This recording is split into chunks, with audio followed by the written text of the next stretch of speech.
नमस्कार, मैं हूं अमित शर्मा और हमारे साथ मौजूद हैं वरिष्ठ पत्रकार सिद्धार्थ मिश्रा जी। सर नमस्कार, बहुत-बहुत स्वागत है नमस्कार आपका। अमित जी। नमस्कार। हम लोग बिहार विधानसभा चुनाव के बारे में बात कर रहे हैं और आज हम उसी कड़ी में आगे बात करते हैं सर। हाल ही में बिहार का पवित्र पर्व छठ संपन्न हुआ है और ये पर्व भी अब राजनीति का एक मुद्दा बनता दिख रहा है। बिहार से लेकर दिल्ली तक इसे लेकर राजनीति हो रही है। आपको क्या लगता है कि आने वाले दिनों में भी ये मुद्दा बरकरार रह पाएगा?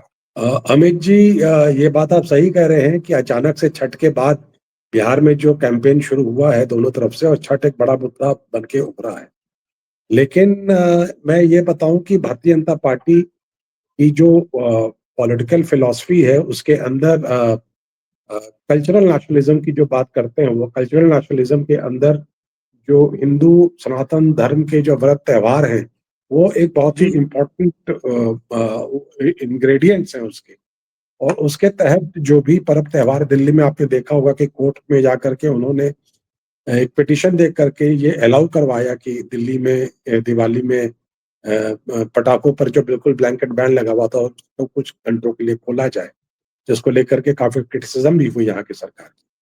उसके जी, बाद इन्होंने छठ की भी बहुत तैयारी की है, दिल्ली में छठ की बहुत तैयारी की। आप जानते हैं दिल्ली के में एक अप्रवासी बिहारी बहुत लार्ज नंबर्स में बसते हैं, उसकी जी, भी बहुत बिल्कुल। तैयारी की। और उस तैयारी को लेकर के जमुना सफाई अभियान और जगह-जगह मोहल्ला घाट, पॉन्ड्स, पूल्स सबको तैयार किया गया। और उसमें एक जो कुछ ज़्यादा जो कुछ हो गया, वो ये था कि जमुना किनारे एक आर्टिफिशियल पॉन्ड बना दिया गया, जिसके अंदर ये चर्चा चली कि शायद प्रधानमंत्री जी उसमें आकर के अर्घ देंगे, स्नान तो नहीं करेंगे, जी, अर्घ देंगे।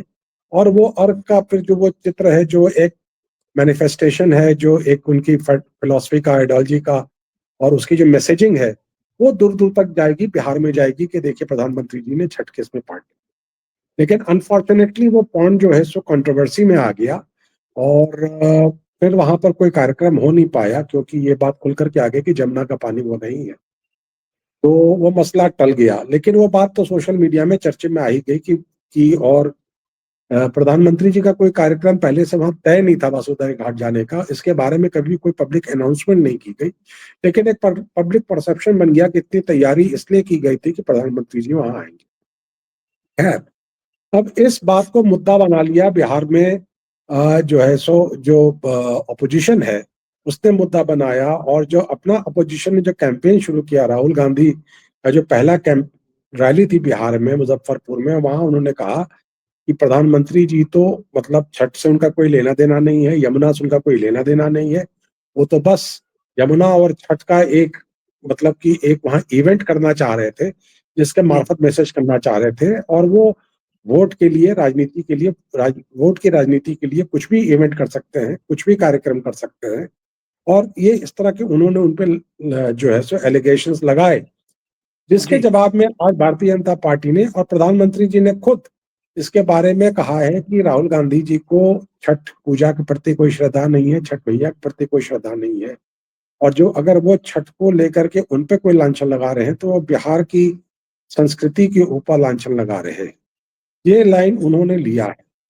अब आप जो ये मुझसे पूछ रहे हैं कि ये लाइन कितनी कारगर सिद्ध होगी, आगे कितनी दूर तक चलेगी, ये कहना बहुत मुश्किल है। लेकिन मैं एक बात बताऊं कि आज के तारीख में नेशनल डेमोक्रेटिक अलायंस के बाद पास जो भारतीय जनता पार्टी और जेडीयू की जो अलायंस है, इसके पास मुद्दे बहुत ज्यादा नहीं है। जैसे हम लोगों ने कल भी जो चर्चा की थी, हमने इसमें बात कहा था कि चूंकि डेवलपमेंट का मुद्दा बहुत फीका पड़ गया है, तो जंगल राज के रिवाइवल का मुद्दा उठाया गया। अब इन्होंने ये एक इमोशनल मुद्दा उठाया है।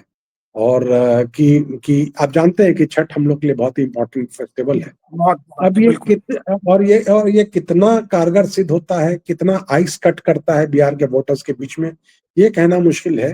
लेकिन आज की तारीख में, और हो सकता है कल की तारीख में भी, तो ये मुद्दा चलेगा। लेकिन कितने दिन चलेगा, ये कहना बहुत मुश्किल है। और अभी पहली जो चुनाव की तारीख है 6 तारीख, वो अभी एक हफ्ते दूर है। तो एक हफ्ते तक क्या इसको ये सस्टेन कर पाएंगे, ये देखना पड़ेगा हम लोगों को। जी। जी। सर, छठ के तुरंत बाद इस बार बिहार में चुनाव हो रहे हैं और पार्टियां कैंपेन भी चला रही हैं जहां वो कह रही हैं कि अगर आप पर्व मनाने बिहार में आए हैं तो थोड़ा दिन रुकिए और वोट देकर ही वापस लौट के जाइए। तो क्या लगता है सर कि इसका भी कुछ फर्क पड़ेगा चुनाव पे, जो क्योंकि बड़ी संख्या में देखिए, प्रवासी माइग्रेंट बिहारी जो है वो लौट के आ रहे हैं। माइग्रेंट माइग्रेंट वोटर का तो वोट का तो प्रभाव पड़ेगा ही पड़ेगा। एंड जो SIR जो स्पेशल जो ये स्कीम चलाई थी, इसको लेके इतना बवाल उठा वोट चोरी वाला, उसमें तो यही इंसिस्ट किया गया कि भाई जो लोग बिहार के प्रवासी जो बाहर रह रहे हैं, जिनका वोट बिहार में, उनका वोट ना काटा जाए। और काफी हद तक उनके वोट बच भी गए हैं।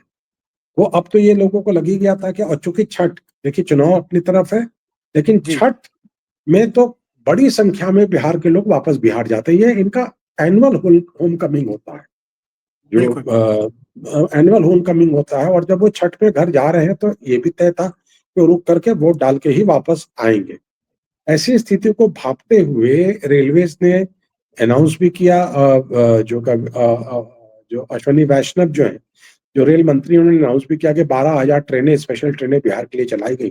अब ये मुझे पता नहीं कि एक्चुअली में कितनी ट्रेनें चलाई गई या कितने लोग गए, लेकिन एक जानकारी मुझे जरूर है कि कई कॉन्स्टिट्यूंसी के नेताओं ने अपने कॉन्स्टिट्यूंसी के माइग्रेंट वोटर्स के लिए बसें चलवाई और उन्हें फ्री में ट्रैवल कराया है बिहार के लिए।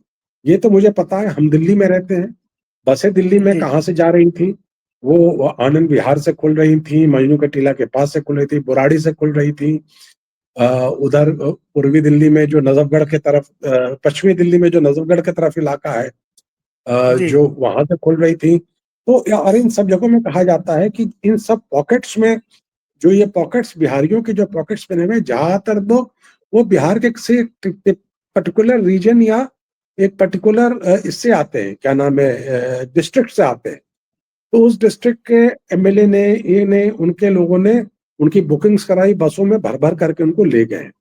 And large number of people have travelled from Delhi to Bihar for this election. केवल ट्रेनों में नहीं, इन बसों में भी गए हैं। और इनका वोट तो मायने रखेगा। अब ये जी बिहार पहुंच करके छठ में पार्टिसिपेट कर रहे हैं, इस बात का क्रेडिट भारतीय जनता पार्टी लेना चाह रही है। कितना ले पाएगी पता नहीं। और जो जो लीडर, जो उनको, जो कॉन्स्टिट्यूंसी में जो कैंडिडेट है, जो बस भरवा करके उनको बुलाया है, वो भी लेना चाहेगा।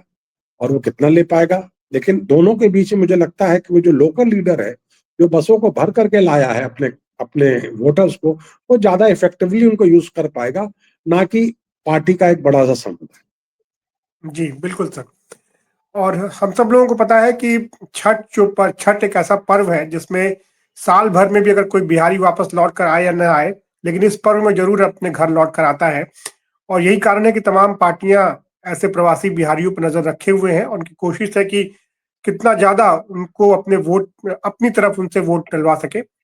सर, आज आप इस चर्चा में शामिल हुए और आपने ये तमाम महत्वपूर्ण जानकारियां दी। बहुत बहुत धन्यवाद आपका। ऐसी ही किसी चर्चा पे फिर हम आपसे बात करेंगे। आज के लिए इतना ही। नमस्कार। नमस्कार अमित जी, नमस्कार।